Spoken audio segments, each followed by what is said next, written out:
They laughed. Not loud, not openly, but the kind of laughter that cuts deeper than insults. In the freezing silence of the mountains, where even breathing felt painful, every experienced sniper there believed the same thing. She won't make the shot. Her hands were steady, her face calm. Too calm for someone about to fail, they thought. The wind was violent. The target was nearly impossible. The distance? Beyond standard range. She didn't argue. She didn't raise her voice. She simply said one sentence that changed everything. Let me take one shot. What followed wasn't just a bullet flying through icy air. It was a moment that shattered egos, rewrote respect, and proved that strength doesn't need permission. This is the story of that shot, and the woman they never underestimated again. The cold was unforgiving. It wasn't the kind of cold that made you shiver for a moment and move on. It was the kind that seeped into your bones, slowing your thoughts and stiffening your fingers no matter how thick your gloves were. Snow-covered mountains stretched endlessly in every direction, silent witnesses to countless missions that had ended in blood and regret. This operation was supposed to be routine. A high-value target had been spotted moving through the mountain pass. The terrain was brutal, visibility poor, and the wind unpredictable, conditions that separated average soldiers from legends. A Delta sniper unit had been deployed, veterans with years of confirmed kills and missions etched into their scars. And among them stood her. She wasn't new. She wasn't untrained. But she was different. Not because she was weaker, but because she was quieter. As the team prepared their positions, murmurs passed through the group. Side glances, raised eyebrows. No one said it directly, but the doubt hung in the air heavier than the fog. A sniper checked the wind meter and shook his head. Impossible shot, he muttered. Another adjusted his scope. Even at peak conditions, this distance is insane. She listened. She always did. Her rifle rested against her shoulder, customized to perfection. Every scratch earned through discipline. Her breathing was slow, controlled, something she had learned long before she ever touched a weapon. Calm wasn't a personality trait. It was a survival skill. The target appeared briefly through thermal imaging, a small heat signature moving between rocks, shielded by the storm. One chance, maybe two. The commanding officer scanned the team. Any volunteers? Silence. Not fear, calculation. No one wanted to miss. A miss here meant more than embarrassment. It meant escape. It meant failure. That's when she spoke. Let me take one shot. Heads turned. The words weren't dramatic. They weren't loud. But they carried weight, not because of confidence, but because of certainty. Some soldiers exchanged looks. Others smirked slightly. One whispered, "At this range." Another added, "In this wind." She didn't respond. Inside her mind, there was no noise. No pressure. Only math, muscle memory, and patience. She adjusted her position, lying flat against the frozen ground, feeling the ice through her gear. Her cheek rested against the rifle stock like it belonged there. The wind gusted again. She adjusted. Distance, elevation, Coriolis effect. Every variable calculated in silence. The scope framed the world into a narrow tunnel. Everything outside it disappeared. The doubts, the whispers, the expectations. All that remained was breath and timing. Inhale, exhale, pause. Her finger rested on the trigger. Not tense, not rushed. Somewhere behind her, someone sighed, already expecting to miss. The mountain held its breath. And then, the shot rang out. A sharp crack sliced through the frozen air, echoing off the cliffs like thunder. The recoil was minimal. Her body didn't flinch. She stayed still, eyes locked through the scope. A second passed. Then another. The thermal screen flickered. The heat signature collapsed. Silence. No cheers. No words, just stunned disbelief. One soldier leaned forward. No way. The commander slowly lowered his binoculars. Target down. Clean hit. One shot. The laughter never came again. For a few seconds after the shot, no one moved. The mountains, already silent, seemed to grow heavier with stillness. Snowflakes drifted slowly through the air, untouched by sound, as if even nature was processing what had just happened. The echo of the rifle crack faded into the distance, swallowed by the cliffs. She remained exactly where she was. Rifle steady. I still pressed to the scope. Breathing calm. That calm unsettled them more than the shot itself. Experienced snipers knew this moment well, the brief pause between firing and confirmation. Usually, it was filled with tension, whispered prayers, or nervous recalculations. But she showed none of it. Her posture didn't change. Her fingers slowly eased off the trigger with deliberate control, the way she had been trained thousands of times. Behind her, boots crunched softly in the snow as someone stepped closer to the thermal screen. "Wait, zoom in," a voice said quietly. The operator adjusted the image. The heat signature that had been moving moments ago was now motionless, bleeding warmth into the frozen ground. No secondary movement. No error. A confirmed hit. The realization spread through the team like a silent shockwave. One soldier removed his gloves, rubbing his hands together as if the cold had suddenly returned with full force. Another shook his head slowly, eyes fixed on the screen, trying to find a mistake that wasn't there. The commander exhaled deeply.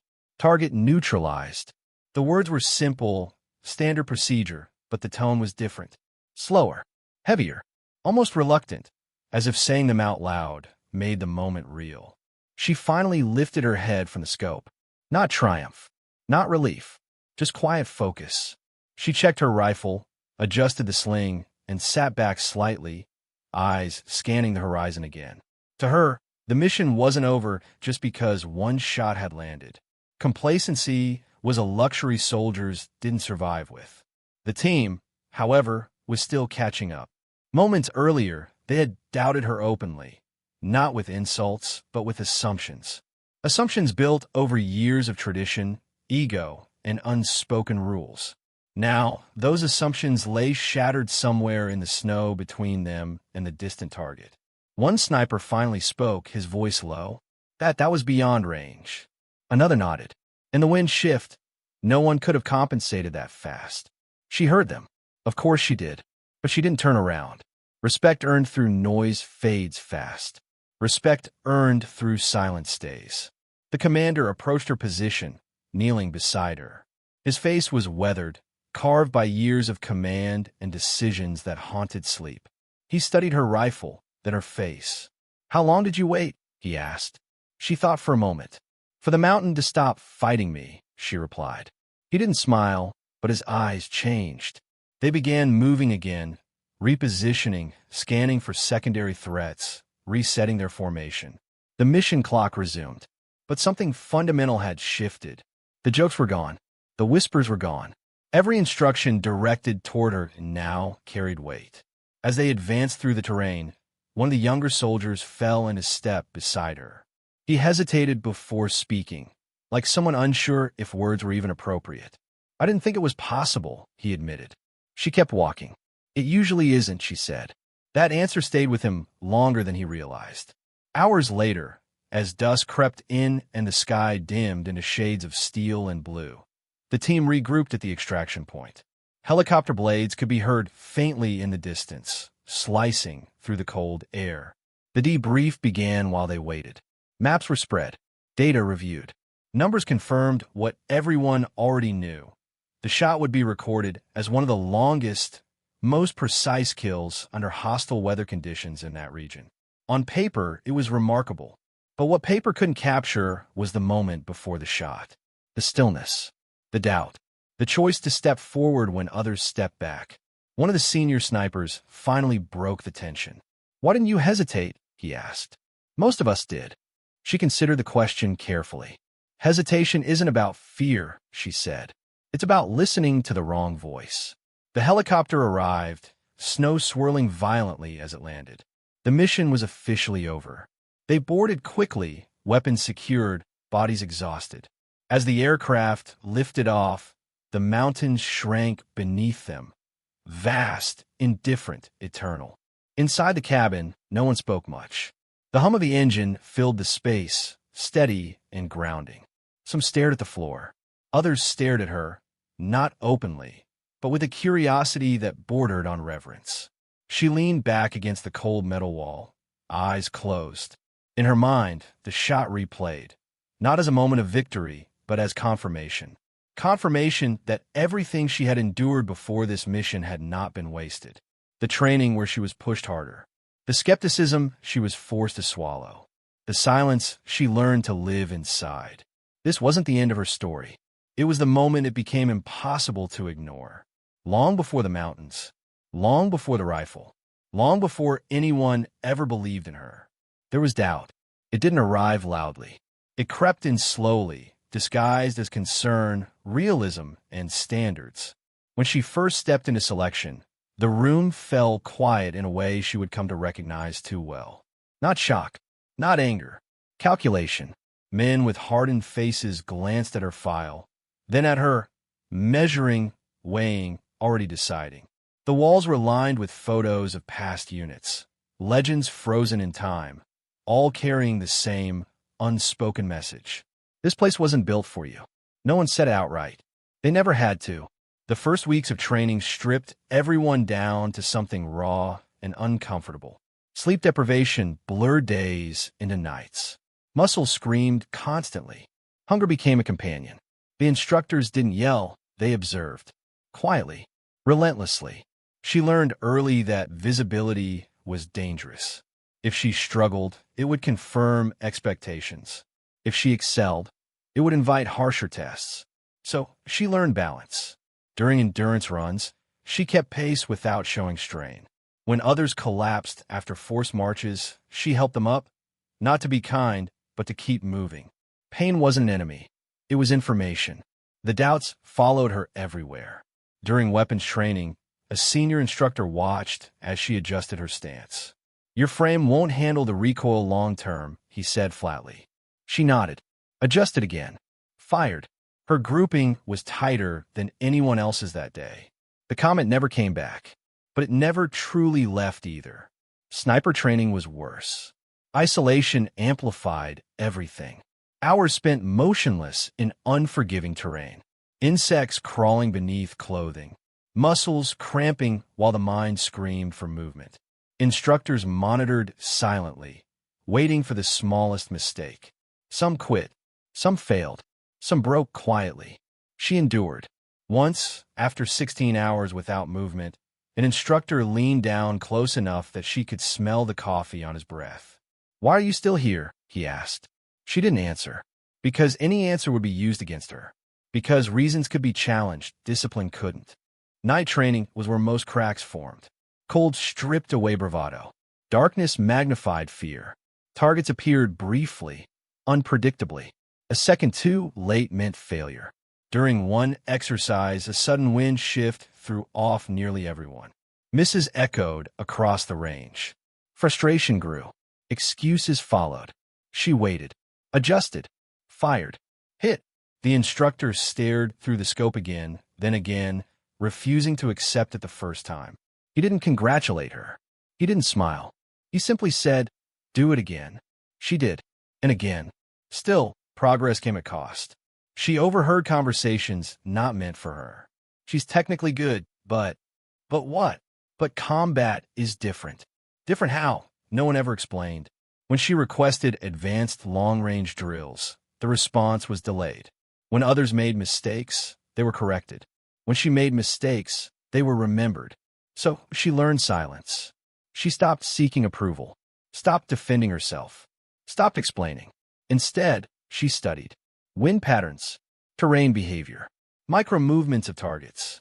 She memorized how weather changed bullet behavior by temperature shifts alone. She learned to feel the rifle rather than force it. Her instructors noticed, even when they didn't want to. During final evaluation, the conditions were intentionally brutal. Rain turned to sleet. Visibility dropped. Targets were placed beyond comfortable range. One by one, candidates failed. When her turn came, the evaluator didn't hide his skepticism. "You can withdraw," he said. "No penalty." She shook her head.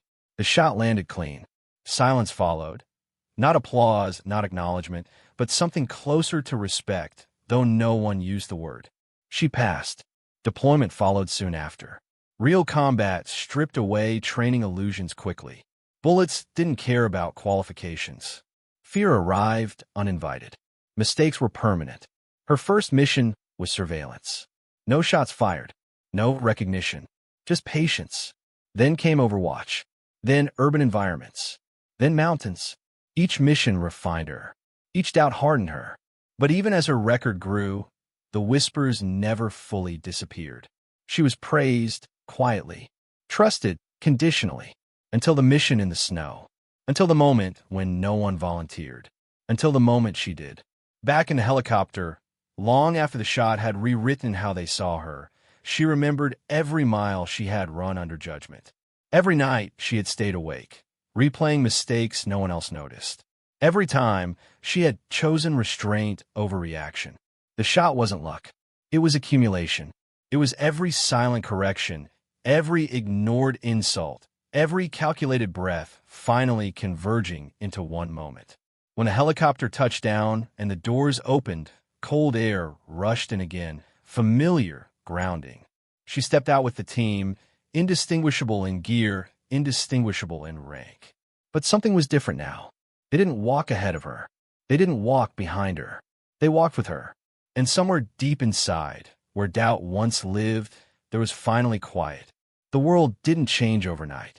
There were no headlines, no cameras waiting on the tarmac, no applause when a helicopter blade slowed and finally stopped.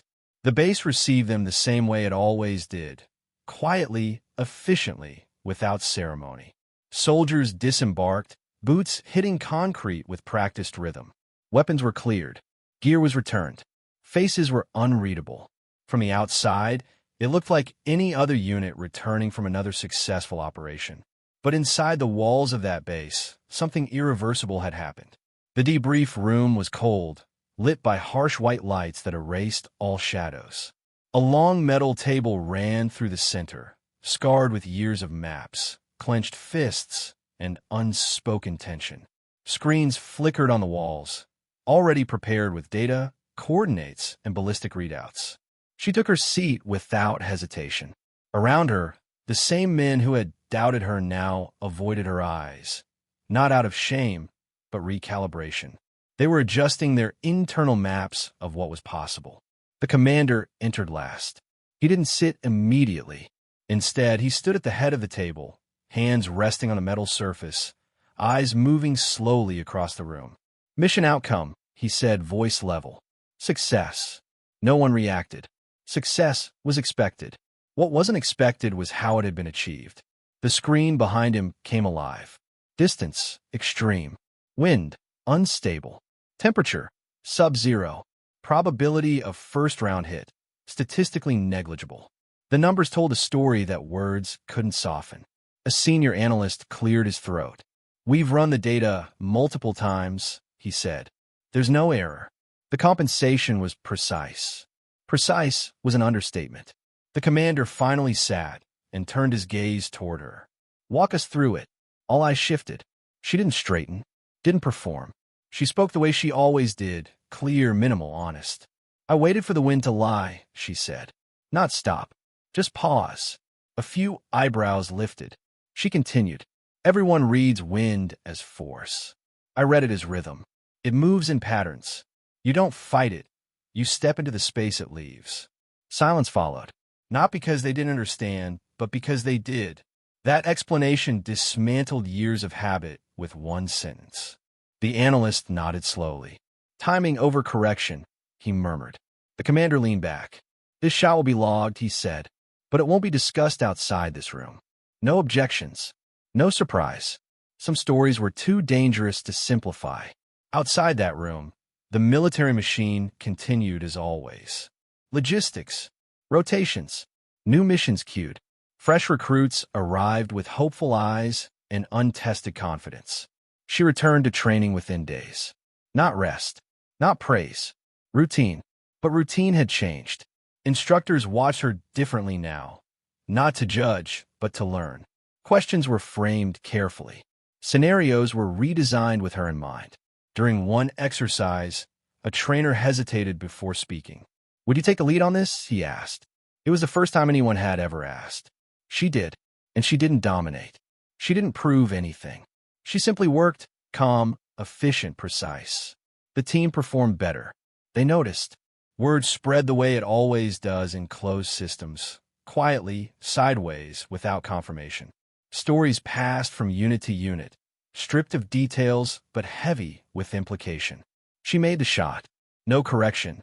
In that wind, the disbelief slowly turned into curiosity, then into respect, then into something closer to legend.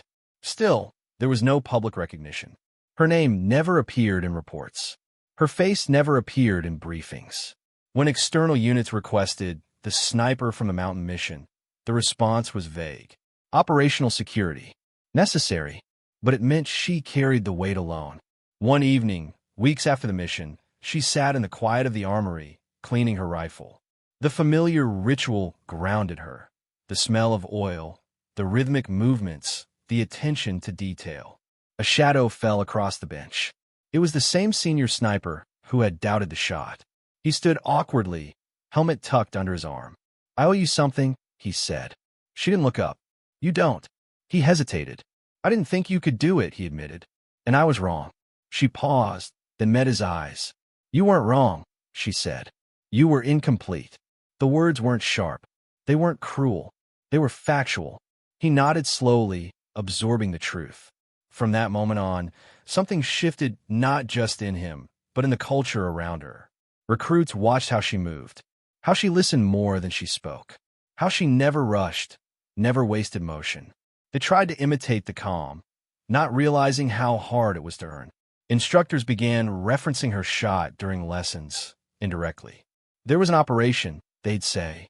Conditions were impossible. The shooter wasn't. No name, no gender, just capability. Months passed. Then another mission came. Different terrain, different threat, same stakes. This time, when the commander asked for a shooter, the room turned toward her instinctively. No laughter, no hesitation. She accepted with a nod. The shot landed clean again. Not impossible this time, just difficult. But that was enough. Her reputation solidified into trust. Still, at night, when the base went quiet and the hum of generators replaced voices, she thought about the cost. Being exceptional meant being alone. She had learned that early. What she hadn't expected was how heavy recognition could feel when it finally arrived. Not as applause, but as expectation. People now believed she would succeed. That belief was a burden she carried carefully. One mistake now wouldn't be a failure. It would be proof for those waiting for her to fall. She trained harder, pushed deeper, because excellence wasn't a destination. It was maintenance. One evening, the commander called her into his office. No maps, no screens, just a single light and 2 chairs. "You've changed things," he said plainly. She didn't respond. "That shot will influence training doctrine," he continued. "Approach, patience, timing." He studied her. "Are you ready for what comes next?" She met his gaze. "I've always been ready," she said. "I just wasn't always believed." He nodded once. Outside, the base lights flickered against the dark. Somewhere, new recruits were arriving. New doubts were forming. New limits were being assumed. And somewhere down the line, another impossible shot would be needed. This time, no one would laugh. Belief was heavier than doubt. Doubt sharpened the senses. Doubt demanded preparation. Doubt forced discipline. But belief created expectation. And expectation, she learned, could crush even the strongest if not carried correctly. The new mission briefing room felt different from the start. Not louder, not tense, just focused. Conversations dropped the moment she entered. Eyes followed her without apology now. Not curiosity, reliance. The map illuminated the wall behind the commander, a hostile valley carved between jagged ridgelines, known for ambushes and disappearing targets. Enemy movement had increased. Intelligence was incomplete. Time was limited. They needed overwatch. They needed certainty. The commander didn't ask for volunteers this time. He looked at her. "You're primary. No qualifiers. No alternatives." She nodded once. Inside, something tightened. Not fear, but awareness. This wasn't about proving anything anymore. This was about carrying the weight of everyone's confidence without letting it bend her judgment. Preparation began immediately. Gear checks were meticulous. Rifle recalibrated. Ammunition inspected round by round. She spent hours studying terrain models, not just memorizing distances, but learning how the valley breathed, where shadows lingered, where wind curled back on itself, where sound traveled slower. The team watched her quietly. Some tried to mimic her routines. Others simply stayed out of her way. Before deployment, a younger sniper approached her hesitantly. "How do you deal with it?" he asked. "When everyone expects you to be perfect." She didn't answer right away. "Perfection is noise," she said finally. "Focus is quiet. Stay quiet." The valley greeted them with heat instead of snow. Dry wind cut through exposed skin. Dust clung to everything: weapons, clothing, lungs. The contrast from the mountain mission was stark, but the danger was the same. They moved before dawn. Her position was high, isolated, vulnerable, chosen not for comfort but necessity. From there, she could see the entire kill zone. From there, escape would be slow. She accepted it without comment. As hours passed, the pressure settled in. This time, there were no whispers questioning her capability. Instead, radios crackled with subtle reassurance. "You're good up there. Take your time. We've got you." Support, genuine, well-meant, but heavy. She slowed her breathing deliberately. Belief could rush you. Belief could make you reckless. She refused both. The target appeared unexpectedly. Not the primary objective, but something more dangerous. A coordinated movement. Multiple heat signatures. Armed. If they advanced, the ground team would be compromised. She radioed calmly. "Change of plan," she said. "Stand by." Silence followed. Not doubt, but trust. She tracked movement patiently, allowing the situation to unfold instead of forcing action. One shot wouldn't be enough this time.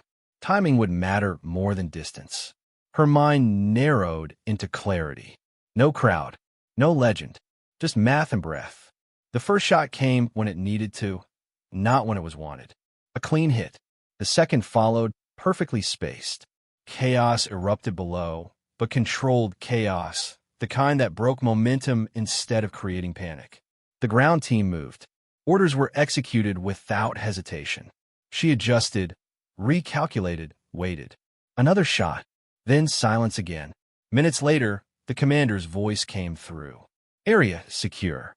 Only then did she allow herself to exhale fully. Extraction was delayed. Threat of retaliation lingered.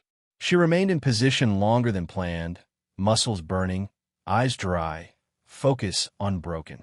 In that isolation, the weight returned. If she failed now, belief would turn into disappointment, sharper than doubt ever was. She acknowledged the thought, then let it go. Failure was hypothetical. Focus was real.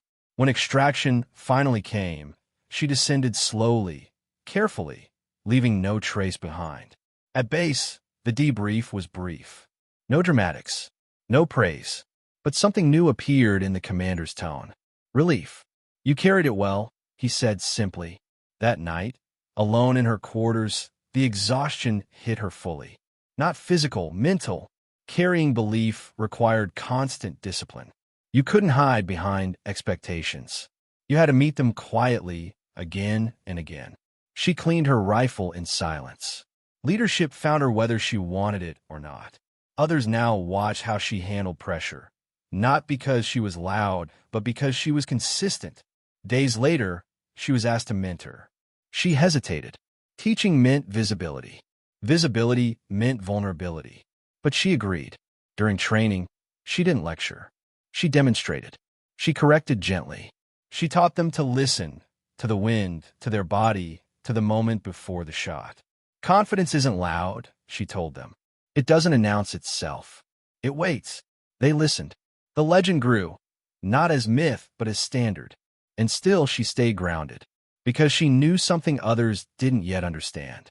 Belief is only useful when paired with humility. Without it, even the impossible becomes reckless. As another mission loomed on the horizon, larger, riskier, final, she prepared the same way she always had. Quietly, because somewhere ahead, there would be one more shot that mattered more than all the others. And when that moment came, belief would not guide her. Discipline would. Some missions don't announce themselves as final. They arrive disguised as routine. Another briefing, another map, Another list of risks everyone pretends they've already accepted. But beneath the surface, some operations carry a different weight. Not because of scale or firepower or visibility, but because of consequence. This was one of them. The briefing room was fuller than usual. Not louder, not tense, just crowded with people who normally didn't sit together. Intelligence officers, tactical planners, command staff, faces that appeared only when decisions could not be undone. She noticed immediately. The commander didn't waste time. "This mission won't be acknowledged," he said. "It won't be corrected if it goes wrong. And it won't be repeated." The screen came alive. A compound hidden deep within hostile territory. Remote. Fortified. Mobile leadership inside, the kind that vanished if alerted even once. No air support. No second insertion. One narrow window. And one shooter. Eyes shifted toward her without being told to. She felt it. The quiet pressure of inevitability. "This isn't about distance," the commander continued. "It's about judgment." That word landed heavier than any statistic. Judgment meant choice. Choice meant responsibility. Responsibility meant living with whatever followed. The plan was simple in theory and brutal in execution. She would take position hours before the ground team arrived. Alone. Hidden. Exposed. She would watch. Wait. Confirm. And if the target appeared, she would decide. Not command. Not intelligence. Her. Someone asked the question everyone was thinking. What if the conditions aren't right? The commander didn't answer immediately. "Then we abort," he said. "But once the shot is taken, there is no adjustment." She nodded slowly. This was the line. Not of skill. Not of endurance. But of intent. Preparation took days. She isolated herself more than usual. Not out of fear, but necessity. Noise dulled judgment. Opinions contaminated clarity. She needed stillness. She studied not just the compound, but the people inside it. Patterns, habits, human behavior under routine. She learned when guards relaxed, when leadership appeared, when unpredictability peaked. More importantly, she studied herself. This mission would not forgive impulse. The night before deployment, she sat alone in the armory long after lights out. Her rifle lay disassembled before her. Every piece familiar, every mark a memory. She cleaned it slower than usual, letting the rhythm settle her mind. This weapon had never failed her. But weapons didn't make decisions. People did. At insertion, there were no words exchanged. No encouragement. No reassurance. Everyone understood the gravity too well. She moved into position before sunrise. The hide was imperfect. It had to be. Perfect hides drew suspicion. She adapted, blending into broken terrain and shadow. Hours passed, then more. Heat rose. Wind shifted. Light changed. The compound woke. She watched. Children moved through outer areas. Civilians. Workers. Life continuing around something lethal and hidden. Her fingers stayed off the trigger. This was the line they never taught explicitly. The moment where technical perfection meant nothing if judgment failed. The target appeared once, briefly. Too briefly. She didn't shoot. Another sniper might have. Another doctrine might have demanded it. But patience wasn't hesitation. It was restraint. The ground team radioed quietly. "We see movement. Waiting on you." She responded with one word. "Hold." Minutes stretched into something heavier. The target moved again, closer this time. Still not clean. Her breathing slowed further. Every instinct trained into her screamed readiness. Every lesson learned through silence whispered caution. Then it happened. The compound shifted into a pattern she recognized. Subtle, rare, unmistakable. Guards repositioned. Body language changed. The target moved into open ground, isolated. This was it. The line. She confirmed, reconfirmed, calculated, then stopped calculating. There was nothing left to compute. Her finger took up the slack. The shot broke the air without echo. Controlled. Final. Through the scope, she watched the body fall. Not dramatically, not violently. Simply and, for a moment, she felt nothing. Then responsibility settled in. Not guilt. Not relief. Wait. The radio crackled. Target down. No cheers. No reaction. The mission continued smoothly, almost anticlimactically. The ground team completed their objectives and exfiltrated without resistance. The compound dissolved into confusion, leadership gone. She remained in position long after confirmation. Watching the aftermath, she would never be briefed on in detail. When extraction finally came, it felt distant, like stepping out of a dream you weren't sure you wanted to leave. Back at base, there was no debrief room, only the commander's office. He listened as she walked him through every decision, every delay, every restraint. When she finished, he nodded once. "You crossed it," he said. She met his eyes. "Yes." "Would you do anything differently?" She considered the question longer than expected. "No," she said finally, "but I'll carry it." He accepted that answer, because that was the cost. In the days that followed, something changed inside her, subtly, permanently. She trained the same, worked the same, but the quiet had deepened. She had proven what skill could do. Now she understood what judgment demanded. Others sensed it. They followed her lead, not because of reputation anymore, but because of trust in her restraint. The legend stopped growing. The leader emerged. She knew this wouldn't be her last mission, but it would be the one that defined the line she would never cross again without understanding the cost. And when the next impossible decision arrived, as it always did, she would meet it the same way. Quietly, completely, without regret. The mission ended, but its echo did not. Time moved forward the way it always does. Schedules resumed, rotations changed, new operations replaced old ones. On the surface, nothing about the base suggested that a line had been crossed, that a decision had permanently altered the shape of one soldier's life. But inside her, something had settled into place. Not trauma, not regret, understanding. She returned to duty without ceremony. No pause was offered, and none was requested. That was how it worked. The military did not linger on moments. It absorbed them, repurposed them, moved on. Others treated her carefully now. Not fearfully, not distantly, reverently. The kind of respect that wasn't spoken because it didn't need to be. When she entered a room, conversations adjusted naturally. Decisions slowed until she weighed in. Even senior operators deferred, not because of rank, but because of trust. She had become something rare, not a symbol, not a story, a standard. Training changed subtly. Scenarios now included variables once considered unrealistic. Patience drills were extended. Judgment was emphasized over speed. Instructors spoke less about taking the shot and more about knowing when not to. Recruits struggled with that. They wanted certainty. They wanted rules. She taught them something harder. Clarity comes before action, she said during one session. If you don't have it, you wait. If waiting cost you the shot, it wasn't yours to take. Some understood immediately. Others needed time. She didn't force it. One evening, after a long day of instruction, she sat alone near the perimeter fence, watching the sky darken. The horizon burned briefly with color before fading into blue-black quiet. A junior operator approached hesitantly. "Do you ever think about it?" he asked. "The ones you didn't take. The one you did." She didn't answer right away. "I think about whether I did my job," she said, "not whether I was seen doing it." That was the difference now. She no longer measured herself by outcomes alone.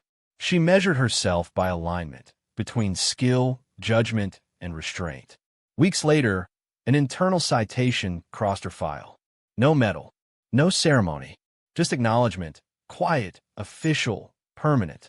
She read it once, then filed it away. Legacy, she had learned, wasn't built by recognition. It was built by what remained when attention moved on. And what remained was discipline. Years later, no one spoke openly about the mountain shot, or the valley, or the compound deep in hostile territory. Those details had dissolved into classified reports and fragmented memory. New conflicts replaced old ones. New soldiers arrived with the same fire, the same hunger, the same untested confidence. But traces of her influence lingered everywhere. In the way snipers paused an extra second before firing. In the way commanders asked questions instead of giving orders. In the way silence was no longer mistaken for weakness. She eventually stepped away from frontline operations. Not because she couldn't continue, but because she understood when presence mattered more elsewhere. She became an instructor full-time, not by title, but by gravity. People sought her out, not for stories, but for clarity. They expected wisdom. She gave them simplicity. Don't chase impossible shots, she told them. Prepare until they stop being impossible. On her final day before transfer, she returned to the range alone. The wind was mild, the distance unremarkable, the conditions forgiving. She set up, breathed, fired. Perfect grouping. She smiled faintly, not at the result, but at the familiarity. The rifle was cleaned one last time, then locked away. Not retired, just resting. Like her. As she walked away, another trainee took her place on the line. Nervous, focused, quiet. She watched for a moment, then turned and left. Somewhere far away, another operation would unfold. Another decision would need to be made. Another impossible moment would arrive for someone else. And when it did, they wouldn't remember her name, but they would remember the lesson. That strength does not announce itself. That confidence does not rush. That the most powerful shots are often preceded by silence. The quiet endured, and so did her legacy. Extended epilogue. Legacy, time, memory, meaning. Time does not erase impact. It only removes the noise around it. Years passed, not quickly, not slowly, but in the strange way time moves for people who no longer count days by missions or nights by outcomes. Bases changed. Leadership rotated. Conflicts shifted locations and names. Technology advanced. Tactics evolved. And still, the quiet remained. She learned that retirement from the field did not mean distance from consequence. In some ways, it brought her closer to it. When you stop moving, memory catches up. When urgency fades, meaning surfaces, she lived simply. No trophies, no framed commendations, no reminders on the walls. Her mornings began early, not out of habit, but alignment. She trained even when no one required it, ran even when no one watched. Precision, once learned, demanded maintenance. Sometimes she taught, sometimes she listened. More often, she observed. Young operators came to her with questions they didn't know how to phrase. How do you know? When do you stop? What if you're wrong? She never gave them certainty. Certainty was a lie people told themselves to feel safe. Instead, she gave them process. You slow down, she told one. You remove ego, she told another. You accept that right and easy are rarely the same, she said most often. They wrote it down. Some understood immediately. Most didn't yet. Years later, some would. She watched generations of soldiers grow sharper, not louder. She saw hesitation turn from weakness into intelligence. She noticed how fewer shots were taken and how more missions succeeded. No one credited her. That was the point. Legacy, she understood now, was not about being remembered. It was about being felt. One afternoon, long after her name had stopped appearing in briefings, she was asked to review a training simulation. Just observe. No commentary required. The scenario was complex. Unstable terrain. Mixed presence. Unclear threat. A young sniper took position. She recognized the posture immediately. Not the stance, the patience. The operator waited longer than doctrine suggested. Let movement resolve. Let clarity form. Then declined the shot. The instructor frowned. The algorithm flagged it as a missed opportunity. But the mission succeeded. Later, the young sniper approached her quietly. I didn't feel right taking it, he said. I couldn't explain why. She nodded. That's because explanation comes after understanding, she replied. That night, alone, she allowed herself something rare. Pride. Not in herself, but in continuity. The line she had crossed years ago had not been a singular event. It had become a threshold others now recognized without being told where it was. That mattered. The shot revisited. There were nights, not often, but inevitably, when the mountain returned. Not as fear, not as regret, as geometry. She saw the slope, the wind, the stillness before motion. Memory, she learned, does not replay events as emotion. It replays them as structure. What was aligned, what was balanced, what was inevitable. She never dreamed of the target's face. She dreamed of timing. of the precise instant where action matched necessity. That was what stayed with her. One winter, many years later, she returned to cold terrain, not on assignment but by invitation. A joint training exercise. She was there as an observer only. The snow was different. Not hostile, not dramatic, just snow. She watched the team prepare in silence. No bravado, no rush. They moved like people who trusted the process more than the outcome. Something inside her eased. It didn't need her anymore. And that, she realized, was the highest success.